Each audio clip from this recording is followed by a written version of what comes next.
they do to Israel? Didn't they partner with Israel? See what Israel did to the Palestinians. The truth of the matter is that our people still don't understand these things. And guess what? I thought that after talking about Chinese America, you say, what is Nigeria's interest? I mean, Nigeria has no interest. It's the individual leaders that have interest. And they are not ready to surrender that interest. Trust me. For the president, it's politics. For some of them, it's a money-making machine. Yes, even in the military, for some of them in the military, is a cash cow, and that they might not be ready to relinquish it. So, as a country, I really don't think we have interest. I don't see. I like the president's stance. I like the words that he's saying, but then I hope he will put, for example, one or two of his ministers who want to give up public opinions and writing letters and so on and so forth. I hope he's been able to put that in perspective. But there is no Nigerian interest. It's individuals. The Christians are demanding justice. The Muslims are saying that we are also affected, demanding justice. Everybody has his own agenda, right to the top. For the president, it's 2027. It's politics. Because had it not been for politics, if we had a leader who couldn't be bothered what the political situation is but wants to do the right thing, this thing could be over in 3 months. Why is Ted Cruz, for example, why does he keep saying, I have a list of people? Why not release the list? Releasing the list itself should come before the military threat. So it's very, very, very intricate. And I have fears, serious fears, about the existence of this country in years to come. Because the two examples that I put here are not the best examples you want to put forward. We said Iraq and Afghanistan. Those two countries are in tatters. Look at the propaganda of weapons of mass destruction that the whole world sold into. Only for Tony Blair now, about sometime last year, to come and confess that they were wrongly advised. But look at the damage that has been done. So it's not looking good, though. I'm not going to kid anybody about. I don't want to give any false. It's not looking good at all across the board. And like they say sometimes, you don't know in which direction all this is going to be headed at some point. But heaven help us all. Heaven help us all. Let's go to the Metro page of the Punch newspaper. Here we go. Okay, so we have some news from the Metro. We do this once in a while. 15-year-old Nigerian rescues from sex traffickers in Ghana.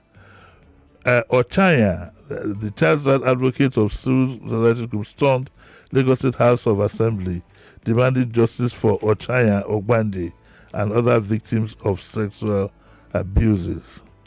Okay, so the protesters are demanding justice for rape victims. I think this Ochanya is one that's father and son. I don't know. Let's quickly move on to other issues. 4 in police net over Kwara Chief Imam's death. Pretty Mike, the gentleman who owns the club, some club that was raided about a week or two ago, he's gotten a 50 million bail for alleged drug offense. Lagos popular entertainer and nightclub owner, known as Pretty Mike, was granted 50 million naira bail. He owns a club called Proxy Lagos Nightclub and was arraigned alongside the club's supervisor. They were said to have organized a drug party or whatever it is and drugs. And somebody was just yesterday, somebody was asking me that you don't even go out and go to clubs.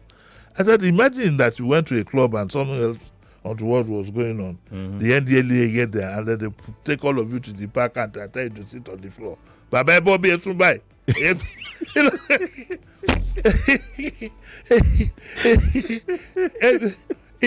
I remember in the days when you had clubs in Lagos, Lords, Night Shift, and so on, even Fella's Shrine, you were fairly aware of who is sitting next to you or who you are in the club with. There was some element of control. It's people like you, people of like mind, like Night Shift, like Lords in those days. Paradiso itself was members only. But you want to go, and it doesn't have to do with how expensive the club looks. In fact, sometimes in some clubs here they do striptease. In some clubs they do all this nude whatever. If you're unfortunate and somebody squeals or whatever, even if you are not part of it, police, you trust them. All of you, they'll bring you all to the car park. Then to begin the settlement. The resource people, listen, me having nothing.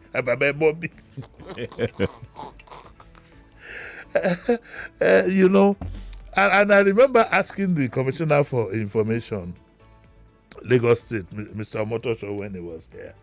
I asked him, what is the full control you have on nightclubbing, on nightlife? I believe, for example, in the UK, you can't run a club beyond 4 o'clock. It must shut down for business to pick up. Here, as at 7:38, Ozumba Mbadiwe here, you will see some activity going on, bringing in nuisances from only God knows where. I'm not talking of the patrons, I'm talking of the people, the area boys and whatever outside. And an area boy is a potential armed robber. Well, if he begs you day 1, day 2, day 3, the first day he can start with a knife and graduate to a gun. Anyway, let's go there. Anyway, Pretty Mac has gotten his 50 million naira bail, and I think he got a court order to seize the premises. Now, I don't know if he owns the place. I was going to, when I saw that, I said I'll find the opportunity to warn people who give up their houses. You have to know your tenant and know what your tenant is doing. Because even if after all said and done, you're going to regain possession of that, it will take you the best part of 4 to 5 years, given the Nigerian situation. So let all landlords be careful. Another story here: suspected bandit killed, stolen phone recovered. There's not much here, but there's the Lagos State news that is on the other page. Someone who woo's foreign investors. Everybody is winning a foreign investor. I'm looking for a foreign investor who will do what? Invest in me. I need some dollars and pounds, honestly. Then we have Lagos to vaccinate children against polio. That's very good. Okay. Lagos begins rehabilitation of Lekki Expressway, and they quote Mr. Daramola, who will. In fact, I suspect that part of this story was gotten from the interview we had with Daramola yesterday. But I'm yet to know. Kofi told me that the coastal road is still closed, and there was news that it was open. I think it was open temporarily because just for one that day. accident. That Yes. accident. Right. Now, talking about drugs, really, what surprised me when that story broke of Pretty Mike was the fact that they even advertised that drug party, and I'm wondering, why would you do that?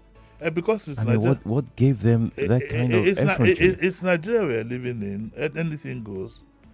I don't want to talk about how the case will go. It must have been some sort of assurance and reassurance. I don't know if it was arrogance, but I mean, why would you advertise? It's not the clubs where all kinds of things happen in Lagos are well known to everybody. Yes, but they don't advertise. Indeed, there's some hidden advert. My suspicion is somebody ratted on the poor guy. When I say poor guy now, I'm using it in, I'm just being sarcastic, really. But somebody ratted on him. It's not new. It's not new, yes. It's not new. But why would they advertise? The discipline has broken down. It's not new. There are places you can go to tonight, the same thing that took place at his club, even worse. In Lagos here, you have imported ladies from the Asian part of the world, and they do striptease. They do live sex shows here in Nigeria. The country has gone completely degenerate, and I keep saying, if you don't take care of these minor things, you might look at the big guys and say it's tourism and whatever. That's a whole lot of nonsense. Look at this. Look at the way porn, for example, is thriving. I'm sure you have to close to now over between 80 and 100 Nigerian registered Nigerian controlled porn sites. Porn has become. We once had a porn. If wanted to do a porn, wanted to talk to a porn person, just even to find out how it goes. He came around, only manager. He got managed. Came up with this. I mean, and these things eat into the fabric of society and lead to what we now have. Because that's what poverty does. Everybody is looking for a direction to feed his family. So both legal and illegal, they go pari passu. Let's move to our next story. You want me to take you to one of the... To what? I don't club. I mean, I used to, but I don't do that anymore. Don't club. Can you imagine that we went for something, then they caught two of us and told us to sit on the floor in the car. Then you say, "Mr. Disu is supposed to be and the father to give me." It won't be funny. It won't be funny. Let's go to the Punch, page 23. Senate clears Air Peace of negligence over drug allegations. Okay, you remember I had to Lumide on your revision table over this case. This was a case in which the Air Peace plane overran the runway, and the indications from what we got from the authorities that the pilot, one of the pilots, I think it was the captain, tested positive for alcohol. Then they said one of the cabin crew, Bofabo, he was accused of cannabis. But the Senate yesterday cleared Air Peace of wrongdoing in the July runway overrun incident, and they declared that allegations of drug and alcohol use by its pilots, listen to what the Senate said, were based on inconsistent and uncoordinated findings by the Nigerian Safety Investigation Bureau. I'm asking two questions I'd like to ask. Does the Senate have the authority to quash the report of a professional agency? Or let me ask the two together. Do they have the authority and the capability to give this kind of announcement? Shouldn't the Senate have said that, look, we have doubts as to what is going on. We refer this to a professional whatever to give us a final. Do you understand? But the Senate went ahead and said, it says the move which followed a high-profile investigative hearing. There's no high-profile in the investigative hearing. It was by the senators. So what are we talking about? The Senate Committee on Investigation comes amid mounting concerns that the NSIB's preliminary report, which initially accused several Air Peace crew members of testing positive for alcohol and cannabis, before later narrowing the claim to two personnel, could damage Nigeria's aviation image before global. What they have done is definitely going to damage our image because we have not been professional. It means that we've not been transparent. And we've not been transparent. The Senate should have upscaled it to say, look, let it go to. I'm sure there is a body, a professional body, international or whatever, that can give you a definite report on this. I don't think. I'd like to be corrected. That now, please let it be very clear that I'm not saying which report is right or wrong. What I'm saying is that I don't think it was the Senate committee. I believe should have referred it to another professional body, bring all the reports, submit it to an international body, and wait for that body to make a pronouncement. That's what I think, because the Senate now is indicting a Nigerian agency. That's NSIB, and that is their own function. I don't know. I do not understand the expertise that the Senate committee has. Who has in such matters. So what do you think happened there now? Well, I think we all have a fair idea of what happened. I don't have a number. I'm very ignorant. I don't know. I don't have. So, James, tell me, James. We all have a fair idea. You sit on the floor. We have to go. I wish we could take this Federal University in Lagos story. Yes, after the government had said no more university. After 7 years. You now approve it. The president now approves the university in his own state, in his own home state. I don't know. We have to go now. We have to go. Lagos, thank you for being a part of this show for this week. We appreciate everything. We appreciate your time. your effort, your contributions. We're back on Tuesday. In the meantime, he's back at 9. Yeah, back at 9. Okay, all right. Stay here, Lagos. Don't go anywhere. Kofi returns in a moment. Just imagine, say this obodo was so when to communicate with your people no just day. Plus, where you no fit even shout for help. Business go dey jam like hold up for Oshodi, and family they find each other like needle for inside sand. Now waiting they happen with this. Anytime they vandalize our telecom mast and fiber optic cables. All this telecom equipment no be ordinary pole and wire. Now 99.3 Nigeria Info. We are more than just radio. Subscribe to our YouTube channel at Nigeria Info FM. Check us out on Facebook at Nigeria Info 99.3. Follow us on Twitter at Nigeria Info FM and on Instagram at Nigeria Info FM Lagos for live updates as it happens. 99.3 Nigeria Info. Let's talk.